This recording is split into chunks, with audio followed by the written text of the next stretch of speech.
السلام علیکم ورحمۃ اللہ وبرکاتہ۔ ان الحمد للہ نحمده ونستعینه ونستغفره ونعوذ باللہ من شرور انفسنا ومن سیئات اعمالنا من يهده الله فلا مضل له ومن يضلله فلا هادي له وأشهد أن لا إله إلا الله وأشهد أن محمدًا عبده ورسوله أما بعد فإن خير الحديث كتاب الله وخير الهدي هدي محمد صلى الله عليه وسلم وشر الأمور محدثاتها وكل محدثة بدعة وكل بدعة ضلالة وكل ضلالة في النار۔ قال الله تبارك وتعالى في القرآن المجيد والفرقان الحميد: أعوذ بالله من الشيطان الرجيم، بسم الله الرحمن الرحيم، يا أيها الذين آمنوا اتقوا الله حق تقاته ولا تموتن إلا وأنتم مسلمون، يا أيها الناس اتقوا ربكم الذي خلقكم من نفس واحدة وخلق منها زوجها وبث منهما رجالا كثيرا ونساء واتقوا الله الذي تساءلون به والأرحام إن الله كان عليكم رقيبا، يا أيها الذين آمنوا اتقوا الله وقولوا قولا سديدا يصلح لكم أعمالكم ويغفر لكم ذنوبكم ومن يطع الله ورسوله فقد فاز فوزا عظيما۔ وقال الله تبارك وتعالى أيضا: فكلا أخذنا بذنبه فمنهم من أرسلنا عليه حاصبا ومنهم من أخذته الصيحة ومنهم من خسفنا به الأرض ومنهم من أغرقنا وما كان الله ليظلمهم ولكن كانوا أنفسهم يظلمون۔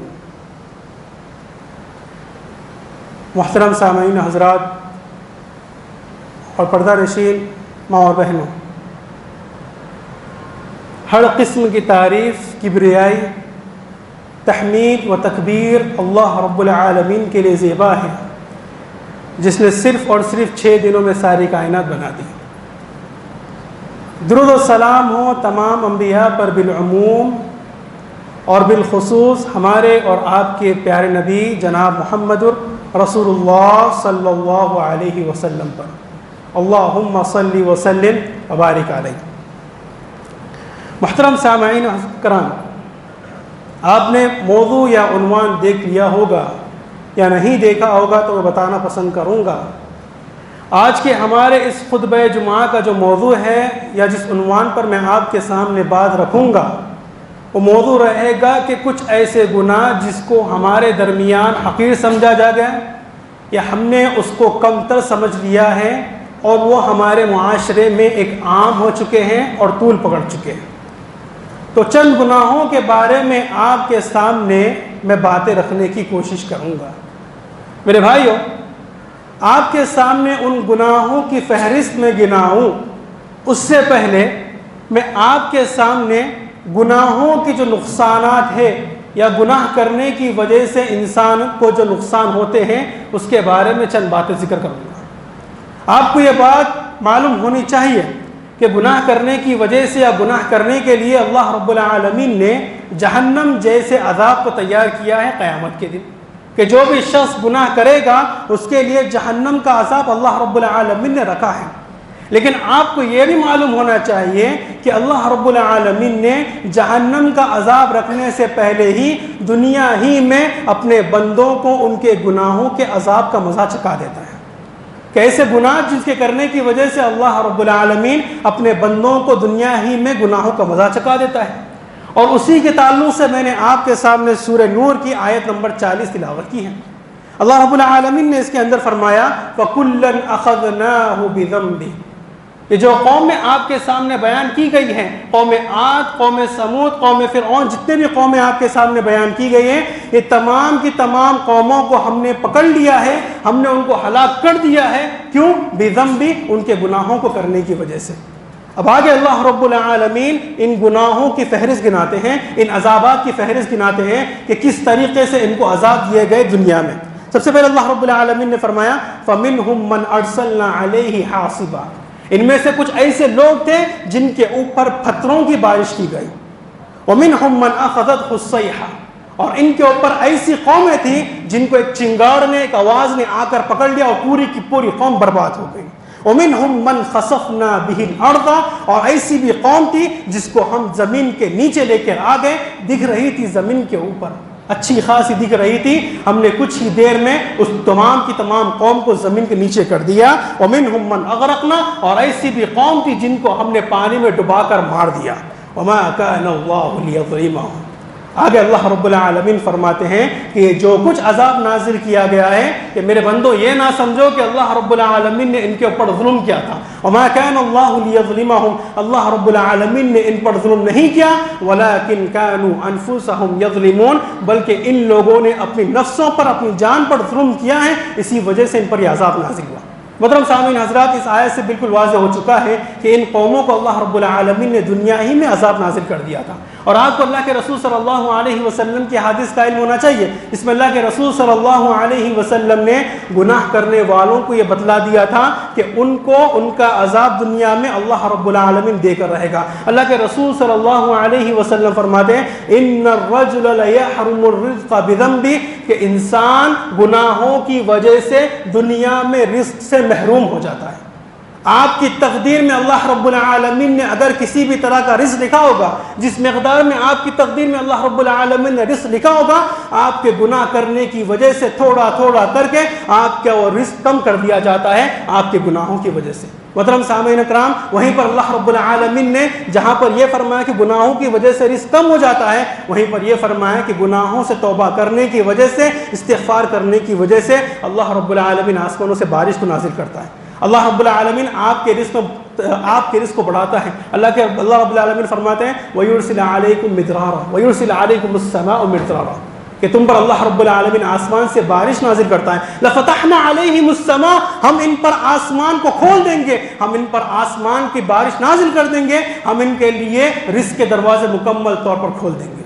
تو میرے بھائی، آج کل لوگ شکایت کرتے ہیں کہ ہمارا کاروبار ہی نہیں چل رہا ہے، ہمارا دھندا ہی نہیں چل رہا ہے، ہمارے لیے دھندے میں ایک دم جو ہے لاس چل رہا ہے۔ تو میرے بھائی غور کیجئے، غور و فکر کیجئے کہ آپ کی زندگی میں کوئی نہ کوئی گناہ تو ایسا نہیں ہو رہا ہے جس کی وجہ سے آپ کے رزق کو روک دیا گیا، اور یہ اللہ رب العالمین کی طرف سے آپ کے لیے وارننگ ہے تاکہ آپ اسی دنیا میں سمجھ جائیں، تاکہ آپ کو قیامت کے دن بڑے عذاب سے دوچار ہونے کی نوبت نہ آنی پڑے۔ میرے بھائی، یہ تو پہلی حدیث تھی۔ دوسری حدیث اللہ کے رسول صلی اللہ علیہ وسلم فرماتے ہیں، اس میں تو رسول اللہ صلی اللہ علیہ وسلم نے پوری فہرست بیان کر دی کہ یہ گناہ کرو گے اللہ تعالیٰ یہ عذاب نازل کرے گا، یہ گناہ کرو گے اللہ تعالیٰ یہ عذاب نازل کرے گا۔ میرے بھائی، مجھے تعجب بھی ہوتا ہے، تعجب اس بارے میں ہوتا ہے کہ بندے کی آنکھ، بندے کی کان، بندے کی زبان، بندے کے ہاتھ، بندے کے پیر، بندے کا عقل، بندے کا دل، یہ تمام کے تمام اللہ رب العالمین کی قدرت میں ہے۔ اللہ جب چاہے ان کا اپنی قدرت روک سکتا ہے، ان سے ان کی طاقت ختم کر دے سکتا ہے، پھر بندہ اللہ رب العالمین کی زمین پر کھڑ گئی اس کے تعلق سے کیسے گناہ کر سکتا ہے؟ جب تمام کی تمام چیزیں اللہ رب العالمین کی قوت میں ہیں تو پھر اس کے اندر کی جرأت کیسے آتی ہے کہ وہ اسی رب العالمین کے خلاف بغاوت کرے، اسی رب العالمین کے خلاف گناہ کرے؟ محترم سامعین کرام، اللہ کے رسول صلی اللہ علیہ وسلم کی حدیث آپ کو سننی چاہیے۔ اس میں اللہ کے رسول صلی اللہ علیہ وسلم گناہ ذکر کر رہے ہیں، اس کے بعد یہ بتا رہے ہیں کہ اس کا عذاب کیا ہوگا۔ سب سے پہلے اللہ کے رسول صلی اللہ علیہ وسلم فرماتے ہیں یا معاشر المہاجرین، اے مہاجرین کی جماعت، مجھے امید ہے کہ تم اس عذاب سے دوچار نہیں ہوگے، تمہیں فتنہ آ کر نہیں پڑے گا، لیکن تمہارے بعد جو لوگ آئیں گے ان کے لیے عذاب ایک عام ہو چکا ہوگا۔ اللہ کے رسول صلی اللہ علیہ وسلم فرماتے ہیں لم تظہر الفاحشۃ فی قوم قط حتی یعلنوا بها الا فشا فیہم الطاعون۔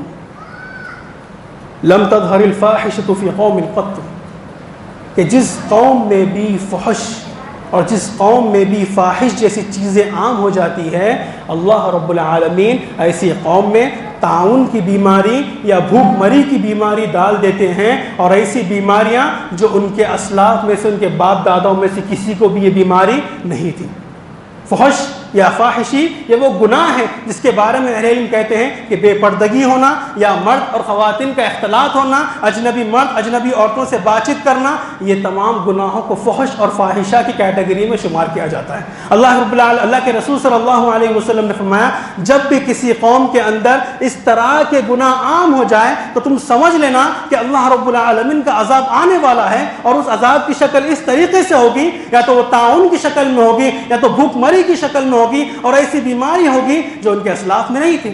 اور ابھی طاعون جیسی بیماری ہم سے گئی ہے، 2020 میں جو بیماری آئی تھی وہ ابھی ہم سے گئی ہے، اور ہمارے جو اعمال ہیں ہمیں یہ بتلاتے ہیں کہ ہمارے اعمال کی وجہ سے پھر چند دن بعد وہ بیماری آ جائے گی۔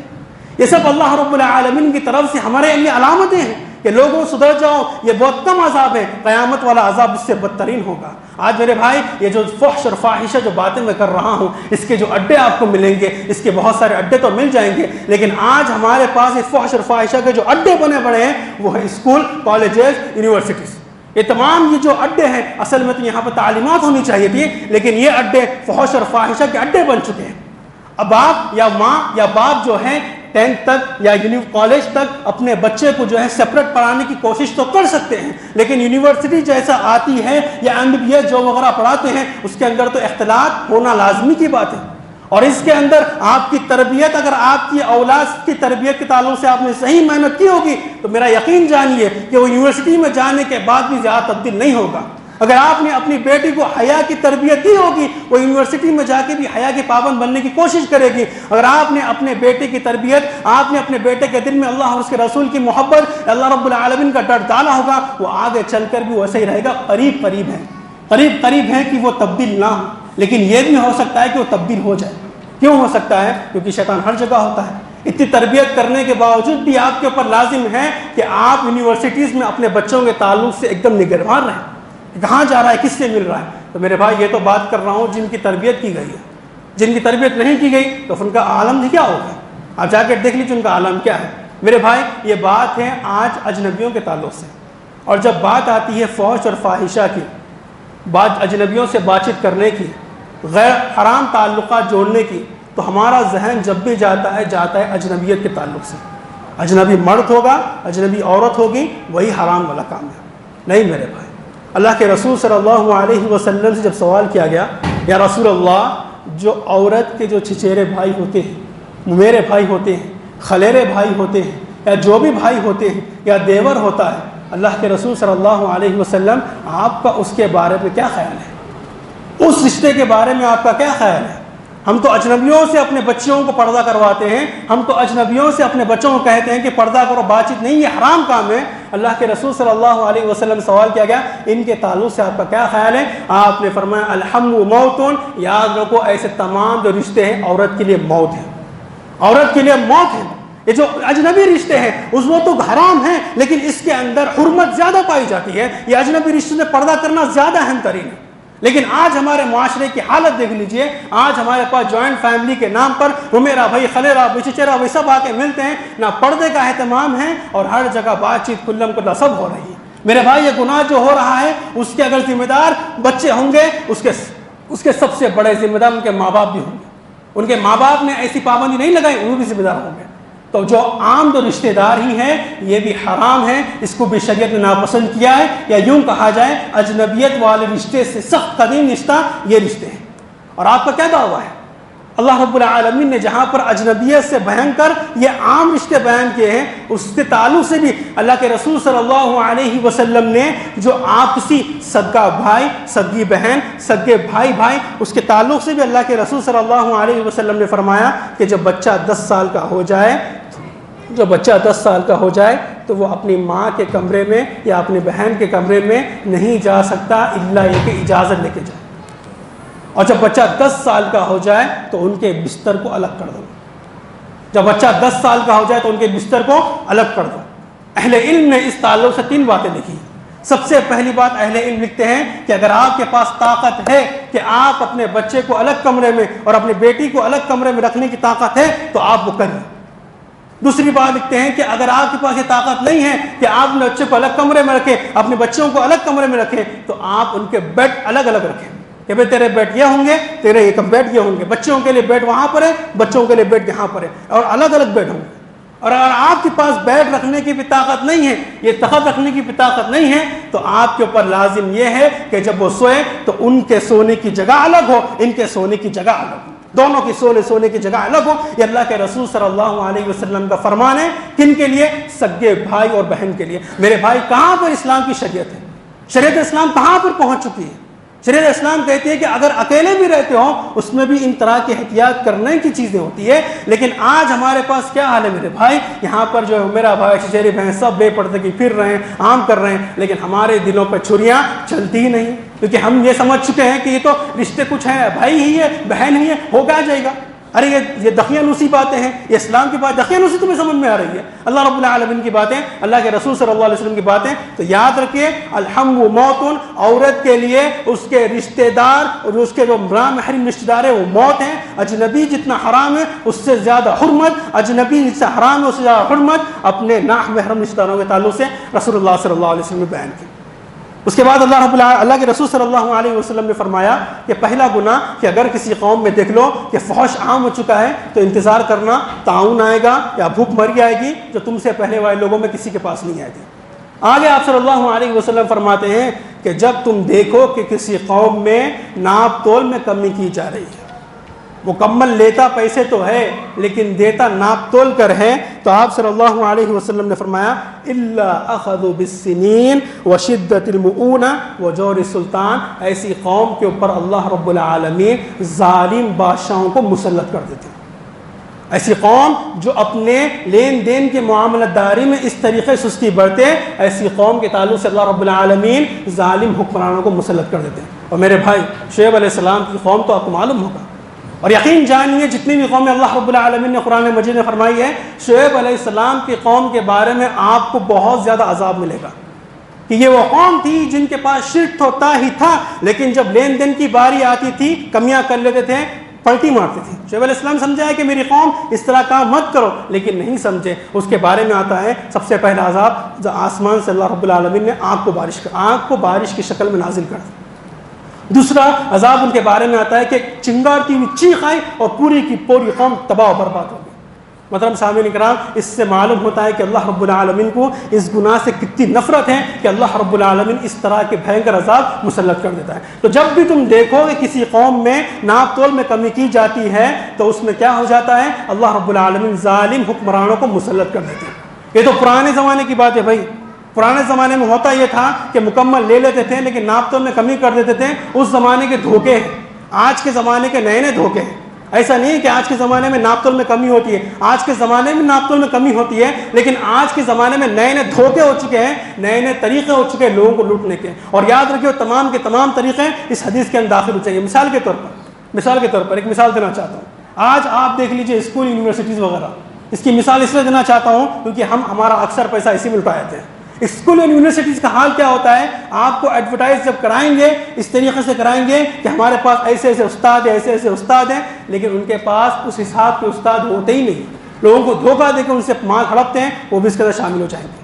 آپ چل جائیے مارکیٹ میں جیسے ہی نیا بندہ دکھے گا لوگ کہیں گے چلو بھائی آج تو ٹھگنے کا موقع مل چکا ہے، اس کو کوئی سمجھ نہیں ہے اور اس کو ٹھگ ڈالیں گے۔ محترم سامعین کرام، یہ بھی ایک بہت بھینکر گناہ ہے جس کی وجہ سے اللہ رب العالمین ظالم حکمرانوں کو ہم پر مسلط کر دیتے ہیں۔ اور یقین جانیے ہم پر ظالم حکمران مسلط ہو چکے ہیں، اور دعائیں تو کرتے رہیے لیکن اپنی طرف سے جو ہے اپنی تجارتوں کو صاف کرنے کی بھی نیت کیجیے، آپ کوشش کیجیے، اور جو لوگ گناہ کر رہے ہیں ان کو بھی روکنے کی کوشش کیجیے۔ اللہ رب العالمین ایسے ظالم حکمرانوں کو ایسے ہٹا دیں گے، یا تو ہدایت دے دیں گے یا ان کی طاقت ہی ختم کر دیں گے۔ اس کے بعد آپ صلی اللہ علیہ وسلم نے فرمایا کہ جو بھی قوم زکوٰۃ کا مال روک دیتی ہے اللہ رب العالمین ان پر بارش کو بھی روک دیتا ہے۔ اور آپ نے فرمایا وَلَوْلَا الْبَهَائِمْ لَمْ تَقْطِرُ السَّمَاءَ، اگر یہ چوپائے یہ جانور نہیں ہوتے تو اللہ رب العالمین آسمان سے ایک بوند بارش بھی نازل نہیں کرتا۔ اللہ رب العالمین ان چوپائیں یعنی ان جانوروں کی وجہ سے آسمان سے بارش نازل کر رہا ہے. اس کے بعد آپ صلی اللہ علیہ وسلم نے عذاب بیان کیا اور بیان کیا کہ اس کا عذاب یہ ہے, گناہ بیان کیا, اس کا عذاب یہ بیان کیا. تو پتہ چلا کہ دنیا میں اللہ رب العالمین عذاب دے دیتے ہیں. تیسرا اور دنیا کا سب سے بھینکر عذاب جو گناہ کرنے کی وجہ سے ملتا ہے, اور یقین مانیے سب سے بھینکر عذاب اس لیے ہے, اللہ کے رسول صلی اللہ علیہ وسلم فرماتے ہیں, آپ نے فرمایا کہ جب بندہ کوئی گناہ کرتا ہے تو اللہ رب العالمین اس کے دل میں ایک نقطہ ڈال دیتے ہیں, اس کے دل پہ ایک نقطہ آ جاتا ہے, اور جیسا جیسا وہ گناہ کرتا چلا جاتا ہے اس کے دل جو ہے پورا سیاہ ہو جاتا ہے, کالا ہو جاتا ہے, اور حالت یہ ہو جاتی ہے کہ اس کے دل پہ زنگ لگ جاتا ہے. آپ نے فرمایا یہ وہی ہے جس کے بارے میں اللہ رب العالمین نے قرآن مجید میں فرمایا کلا بل رانا, یقیناً ہرگز نہیں, ان کے دلوں پہ زنگ لگ چکا ہے. آج کل لوگوں کو خیر کی باتیں سمجھ میں نہیں آتی, شر کی باتیں سمجھ میں نہیں آتی. اس کی وجہ کیا ہے کہ ان کے دل سیاہ ہو چکے ہیں, کالے ہو چکے ہیں, ان کو کوئی خیر کی بات سمجھ میں نہیں آتی ہے. یہ تین باتیں اللہ کے رسول صلی اللہ علیہ وسلم نے بتائی کہ اگر کوئی گناہ کرتا ہے تو اس کا عذاب دنیا ہی میں اس کو دے دیا جاتا ہے. محترم سامعین کرام, تو یہی وہ عذاب ہے جس کو ہم نے ہلکے میں لے لیا ہے, یہی وہ گناہ ہے جن کو ہم نے ہلکے میں لے لیا ہے. محترم سامعین کرام, اللہ کے رسول صلی اللہ علیہ وسلم نے جہاں کبیرہ گناہوں سے روکا, وہیں پر آپ صلی اللہ علیہ وسلم نے چھوٹے چھوٹے گناہوں کو بھی کرنے سے منع کیا ہے. فرمایا کہ جب بھی کوئی قوم گناہ کرتی ہے تو اس کی مثال ایسی ہے کہ کسی جگہ پر جمع ہوئے, وہاں سے وہ لکڑی لے کر آیا, وہاں سے وہ لکڑی لے کر آیا, وہاں سے وہ لکڑی لے کر آیا, اور تینوں لکڑی جمع کی, آگ جلائی اور روٹی وہاں پر پکانا شروع کی. فرمایا چھوٹے گناہوں کی مثال ایسی ہی ہے کہ آدمی پہلے چھوٹا گناہ کرتا ہے, پھر کرتا ہے, پھر کرتا ہے, پھر کرتا ہے, اور آخری میں اس کی حالت ایسی ہو جاتی ہے کہ وہ جہنم میں جانے کے لائق بن جاتا ہے. تو گناہوں کی نحوست یا گناہوں کی بربادی بہت بھینکر ہے, اس کو ہلکے میں نہیں لینا چاہیے. اللہ رب العالمین سے ہمیشہ مغفرت کی دعائیں کرنی چاہیے کہ ایسے گناہوں کو ہلکے میں نہ لیے جائیں. اب آتے ہیں محترم سامعین کرام, یہ باتیں جب آپ جان چکے ہوں گے, ایک دو گناہ ایسے بیان کرنا پسند کروں گا جو ہمارے پاس واقعی میں ہلکے میں لیے گئے ہیں. سب سے پہلا گناہ جو ہمارے پاس ہلکے میں لیا جاتا ہے وہ یہ ہے کہ اللہ کے رسول صلی اللہ علیہ وسلم کی حدیث ہمارے سامنے بیان کی جاتی ہے. حدیث بیان کی جانے کے بعد ہم اپنے مشورے, اپنے رائے پیش کرتے ہیں. اللہ کے رسول صلی اللہ علیہ وسلم کی بات بیان کی جاتی ہے, حدیث بیان کی جانے کے بعد ہم اپنی رائے مشورے پیش کرتے ہیں. یہ سب سے بڑا گناہ ہے. جب آپ صلی اللہ علیہ وسلم کی حدیث پیش کی جائے تو سمعنا واطعنا کہنا ہے. اللہ رب العالمین نے قرآن مجید میں فرمایا یا ایھا الذین آمنوا لا تقدموا بین یدی اللہ ورسولہ, اے ایمان والو تم اللہ اور اس کے رسول کی بات کے آگے اپنی بات کو پیش نہیں کر سکتے. اگر کسی جگہ پر اللہ رب العالمین اللہ کے رسول کی حدیث آ گئی تو تمہارے لیے جائز نہیں ہے کہ تم اپنی باتوں کو ان کی باتوں کے آگے پیش کرو. حدیث میں آتا ہے کہ اللہ رب العالمین اللہ کے رسول صلی اللہ علیہ وسلم فرماتے ہیں لوگوں داڑھی مت کاٹو, لوگوں داڑھی مت کاٹو, لوگوں داڑھیوں کو چھوڑو. ہمارے پاس رائے آتی نہیں آج کے زمانے میں یہ نہیں ہے وہ نہیں ہے, یہ بھی اس کے اندر شامل ہو جائے گا, یہ بھی اس کے اندر شامل ہو جائے گا, یہ بھی گناہ کے اندر شامل ہو جائے گا. تو اپنی باتوں کو اللہ اور اس کے رسول کی بات کے آگے پیش نہیں کر سکتے. دوسرے گناہ جو ہمارے پاس ایک دم درمیان میں عام ہو چکا ہے وہ یہ ہے, وہ ہے غیبت والا گناہ. غیبت والا گناہ آج ہماری محفلیں یا آج ہماری جو بات چیت کرنے کے جو طور طریقے ہیں وہ غیبت سے خالی نہیں ہیں. اگر غیبت نہ ہو تو ہماری محفلیں سنی سنی نظر آتی ہیں, اور یہ سمجھا جاتا تھا کہ غیبت تو صرف عورتوں میں ہے. غیبت کیا ہوتا ہے؟ غیبت یہ ہوتا ہے کہ کسی بھی انسان کی برائی اس کے دینی اعتبار سے یا دنیاوی اعتبار سے آپ اس کے پیٹھ کے پیچھے کریں, اگر آپ کو حاجت نہیں ہے تب, اسے غیبت کہتے ہیں. تو ایک دور تھا, یہ سمجھا جاتا تھا کہ غیبت جیسی بیماری, ایک دوسروں کی جو بیماری ہے وہ پیٹھ پیچھے کرنا ہے, یہ صرف عورتوں میں ہے, مردوں میں نہیں ہے. اور یقین مانیے عورتوں میں بھی ہے, یہ بیماری عورتوں میں ہے اور یہ مردوں میں پائی جاتی ہے. بس دونوں میں فرق یہ ہے کہ ان کی غیبت کرنے کی نوعیت الگ ہوتی ہے, ہماری غیبت کرنے کی نوعیت الگ ہوتی ہے. اور یہ اتنی گندی اور اتنی گھٹیا بیماری ہے. اللہ رب العالمین نے قرآن مجید میں فرمایا وَلَا يَغْتَبْ بَعْضُكُمْ بَعْضًا, تم میں کا بعض کے تعلق سے غیبت نہ کریں, کسی اور کے تعلق سے برائی نہ کریں. أَيُحِبُّ أَحَدُكُمْ أَن يَأْكُلَ لَحْمَ أَخِيهِ مَيْتَةً, کیا تم میں سے کوئی یہ بات پسند کرے گا کہ اپنے مردار بھائی کا گوشت کھا لے؟ اللہ رب العالمین نے مثال پیش کی. مفسرین نے اس مثال کے تعلق سے فرمایا کہ اللہ رب العالمین اس مثال کے طریقے سے بیان کرنا چاہتے ہیں, یہ فرمانا چاہتے ہیں کہ غیبت کرنے والی بیماری یہ حرام ہی تو ہے, یہ گھٹیا قسم کی بیماری. جیسا انسان مردار بھائی کا گوشت کھانے کو ناپسند کرتا ہے، ویسے یہ بیماری بھی ایسی گھٹیا قسم کی بیماری ہے، اس سے بھی انسان کو اپنے آپ کو روکنا چاہیے۔ تیسری بیماری، اور یہ گناہ بھی ہمارے پاس بہت عام ہو چکا ہے، وہ گناہ کون سا ہے؟ فجر کی نماز میں سستی کرنا۔ فجر کی نماز میں سستی کرنا، فجر کی نماز میں اٹھا نہیں جا رہا ہے، نماز پڑھنے کی طاقت نہیں ہے، سستی کرنا، فجر کی نماز میں نہیں اٹھنا، یہ تیسری بیماری ہے۔ ویسے تو 5 نمازوں میں ہی کوتاہی ہے، لیکن فجر کی نماز کو اس لیے خاص کیا گیا ہے کیونکہ ہم میں سے اکثریت ایسی ہے، یا کچھ لوگ ایسے ہیں جو 4 ٹائم کی تو پڑھتے ہیں لیکن 5ویں ٹائم میں ڈنڈی مار دیتے ہیں، اور ان کے پاس ایک ہی وجہ ہوتی ہے۔ اللہ کے رسول صلی اللہ علیہ وسلم نے فرمایا کہ جو بھی شخص نماز جب بھی اٹھے تب پڑھ لے، فجر کی نماز تب بھی اٹھے جب پڑھ لیں، یہ بات ان کے درمیان عام ہو چکی ہے، اور یہ جب بھی اٹھتے 8 بجے اٹھو، 9 بجے اٹھو، 10 بجے اٹھو، 11 بجے اٹھو، جب بھی اٹھتے ہیں تب پڑھ لیتے ہیں اور سمجھتے ہیں ہم نے بڑا بہترین کام کیا ہے۔ اگر ایسا ہے تو پھر وہ اللہ کے رسول صلی اللہ علیہ وسلم کی حدیث کے بارے میں کیا کریں گے، جس کے بارے میں ایک صحابی اللہ کے رسول صلی اللہ علیہ وسلم سوال کرتے ہیں، اللہ کے رسول اس شخص کے بارے میں آپ کا کیا کہنا ہے جو انسان نماز چھوڑ کر سوتا ہے؟ آپ صلی اللہ علیہ وسلم نے فرمایا ذاک الرجل بال الشیطان فی اذنی، یہ وہ انسان ہے جس کے کانوں میں شیطان نے پیشاب کر دیا ہے۔ عام انسانوں کے پیشاب سے تو کراہت ہوتی ہے، یہ وہ انسان ہے جس کے کان میں روز شیطان جا کے پیشاب کر رہا ہے اور یہ مست ہو رہا ہے، اور آپ اس کے بارے میں کیا خیال کریں گے؟ جس کے کان میں روز شیطان پیشاب کرتا ہے اس کے بارے میں ہمارا کیا خیال ہونا چاہیے؟